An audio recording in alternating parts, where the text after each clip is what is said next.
ಯಾಕೆ ಮಾಡೋದಿಲ್ಲ? ಕುಸಿಲಿಕ್ಕೆ ಕಾಯ್ತಾ ಇರ್ತೀರಾ? ಸರ್ ಇದು 15 ಮೀಟರ್ ಹೈಟ್ ಇದೆ, 15 ಇದೆಯಾ ಇನ್ನೂ ಜಾಸ್ತಿನೇ ಇದೆಯಾ? ಇರುವಾಗ ಮಾಡ್ಲೇಬೇಕಲ್ವಾ? ಆಮೇಲೆ ನಿಮ್ಗೂ ಇಷ್ಟು ಬಲ್ಕ್ ಕ್ವಾಂಟಿಟಿ ಕೊಟ್ಟಿರ್ತಾರೆ. ಬಲ್ಕ್ ಕ್ವಾಂಟಿಟಿಯಲ್ಲಿ ಇಂಥ ಕಡೆ ಫಿಕ್ಸ್ ಮಾಡ್ಲಿಕ್ಕೆ ನಿಮ್ಗೆ ಸ್ವಲ್ಪ ಡಿಸ್ಕ್ರಿಷನ್ ಇರುತ್ತೆ. ಇದು ಇಂಥ ಕಡೆ ಮಾಡ್ಲಿಲ್ಲ ಅಂದ್ರೆ ಹೇಗೆ ಹೇಳಿ?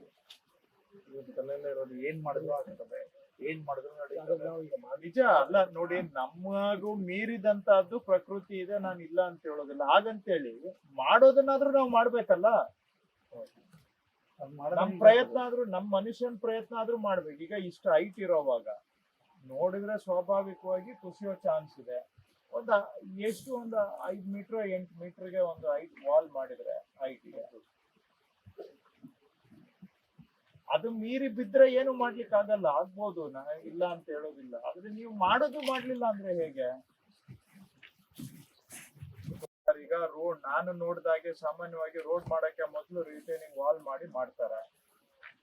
ನೀವು ಬರೀ RCC ವಾಲ್ ಕೆಲವು ಕಡೆ ಮಾಡಿದೀರಾ, ಇನ್ ಕೆಲವು ಕಡೆ ನೀವು ಸಲೀಸಾಗಿ ಇದು ಮಾಡಬಹುದು. ಏನ್ ಹೇಳ್ತೀರಾ?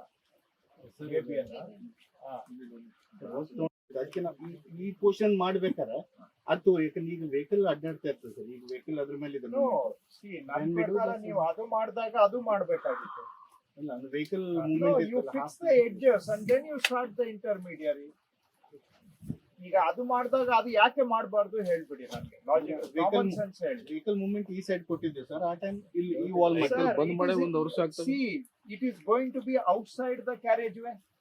ವೆಹಿಕಲ್ ಮೂವ್ಮೆಂಟ್ ಇದನ್ನ ಕೆಲಸಕ್ಕೆ ತಗೊಂಡಿದ್ದೆ ಸರ್. ನಾನು ಹೇಳೋದು ರಿಟೈನ್ ಪ್ಲಾನಿಂಗ್ ಮಾಡಬೇಕು. ಕ್ಯಾರೇಜ್ವೇಗೆ ಹೊರಗಡೆ ಇರುತ್ತೆ ಅದು. ಹೌದು ಸರ್, ಕ್ಯಾರೇಜ್ವೇ ಕ್ಲಿಯರ್ ಇದ್ದೇ ಇರುತ್ತೆ. ಅಲ್ಲಿ ಮಷೀನ್ ಎಲ್ಲ ಆಮೇಲೆ ನಿಲ್ಸಿದೆ ಸರ್. ಈ ಪೋರ್ಷನ್ ಇಲ್ಲ ಆಯ್ತು ಸರ್, ಕೇಳೋದು ಈ ಪೋರ್ಷನ್ ಆಮೇಲೆ ಯಾವ್ದು ನೀವ್ ಹೇಳೋದ್ರಲ್ಲಿ ನನ್ಗಂತೂ ಏನು ಲಾಜಿಕ್ ಕಾಣ್ತಾ ಇಲ್ಲ. ಸುಮ್ಮನೆ ಏನೋ ಹೇಳ್ಬೇಕು. 7 ಕಿಲೋಮೀಟರ್ಸ್ ಇದೆ ರಿಟರ್ನಿಂಗ್ ವಾಲ್ ಮಾಡಿದ್ವಿ ಸರ್.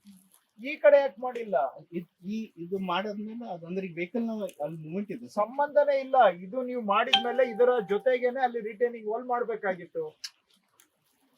ನೀವು ವರ್ಕ್ ಸೈಟ್ ಕ್ಲಿಯರ್ ಮಾಡಿದಾಗ ಫಸ್ಟ್ ರಿಟೈನಿಂಗ್ ವಾಲ್ ಮಾಡ್ಕೋಬೇಕು. ಬಿಕಾಸ್ ಇದು ಮಾಡ್ಲಿಕ್ಕೆ ಮೊದಲೇ ಕುಸಿಯುತ್ತೆ. ಅದು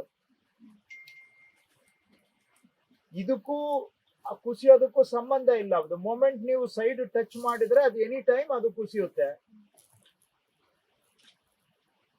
ಸುಮ್ಮನೆ ಈಗ ಏನೋ ಡೈವರ್ಟ್ ಮಾಡ್ತೀರಾ ನಮ್ಗೆ. ನೀವ್ ಹೇಳ್ತಾ ಇರೋದ್ರಲ್ಲಿ ಕಂಪ್ಲೀಟ್ಲಿ ಇಲ್ಲಾಜಿಕಲ್ ಮಾತಾಡ್ತಾ ಇದ್ದೀರಿ.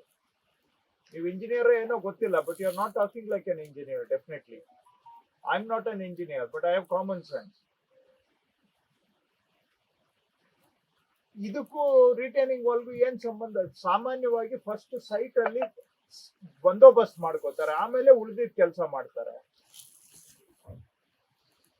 ಇನ್ನೇ ನೀವು ಮಾತಾಡ್ಬೇಕು ಅಂತ. ಇದು ಎಲ್ಲ ಮೊದಲನೇ ರೋಡ್ ಬಿಟ್ಟು ಮತ್ತೆ 3 ಮೀಟರ್ ಕೊಟ್ಟಿದ್ದಾರೆ.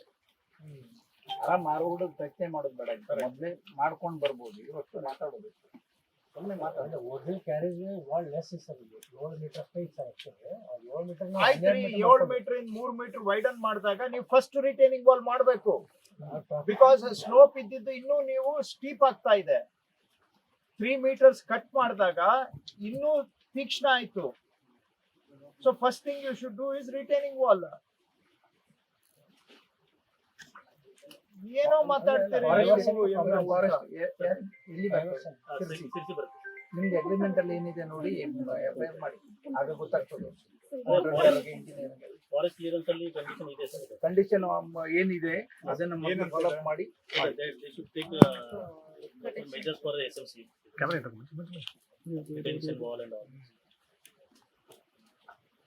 ನೀವು ನೋಡೋದು ಇಲ್ಲ, ಅವ್ರಿಗೆ ಕೊಟ್ಕೊಂತೀರಿ, ಸುಮ್ಮನೆ ಕೂತ್ಕೊಳ್ತೀರಿ. ಎಷ್ಟು ಮರ ಹೋಯ್ತು ಈಗ? ನಿಜ ನೀವು ಹೇಳೋದು. ಅವ್ರ ಕೆಲಸ ಮರ ನೋಡ್ಬೇಕು, ಬಟ್ ಈಗ ಸೇಫ್ಟಿ ಹೇಳಿ, ಪ್ರಾಣದ ವಿಷಯ ಹೇಳಿ. ಅಲ್ಲ, ಇವ್ರು ಸ್ವಲ್ಪ ಇದ್ರೆ ಅವ್ರು ಜಾಗ್ರತೆ. ಹೇಳೋದು ಸರಿ ಇದೆ. ಇವ್ರು ಸುಮ್ಮನೆ ಕೊಟ್ಕೊಂಡ್ರು, ಅಗ್ರಿಮೆಂಟ್ ಕೊಟ್ಕೊಂಡ್ರು, ಸುಮ್ಮನೆ ಕೂತ್ಕೊಂಡ್ರು. ಇವ್ರು ನೋಡ್ಲಿಕ್ಕೆ ಹೋಗ್ಲಿಲ್ಲ. ಇವರು ನೋಡ್ಬೇಕಲ್ಲ, ಸುಮ್ಮನೆ ಅಲ್ಲಿಂದ ಇಲ್ಲಿವರೆಗೆ ನೋಡಿ ಅದು ಏನಾಗಿದೆ ಏನು. ಸುಮ್ಮನೆ ನೆಪ ಹೇಳ್ತೀರಿ ಇವ್ರೆ. ನಿಮ್ಗೆ ಅಲ್ಲಿ ಏನಾಗಿದೆ ನಿಮ್ಗೆ ಯಾರು ಹೇಳೋರಿಲ್ಲ, ಕೇಳೋರಿಲ್ಲ. ಯಾರ ತರ ಕಮ್ಮಿ ಇದೆ ಹೇಳೋರಿಲ್ಲ ಕೇಳೋರಿಲ್ಲ ನಿಮ್ಗೆ. ನೀವ್ ಮಾಡಿದ್ದೇ ಕೆಲಸ. ಹೀಗಾಗಿ ಇಲ್ಲಿ ಸುಮ್ಮನೆ ಎಲ್ಲ ನೀವು ನಿಮ್ಮ ಬೇಜವಾಬ್ದಾರಿ ರಾಜ್ಯ ಸರ್ಕಾರ ಮೇಲೆ ಎಲ್ಲ ರಿಫ್ಲೆಕ್ಟ್ ಆಗುತ್ತೆ. ನಾವು ಉತ್ತರ ಕೊಡ್ಬೇಕು. ಈ ರೀತಿಯಾಗಿ ಸುಮ್ಮನೆ ಒಂದು ವರ್ಷ ಜನಕ್ಕೂ ಮತ್ತೆ ತೊಂದ್ರೆ. ರೋಡ್ ಬಂದಾದಾಗ ಮಾಡ್ಬೋದಿತ್ತು ಟ್ರಾಫಿಕ್ ಅಂತ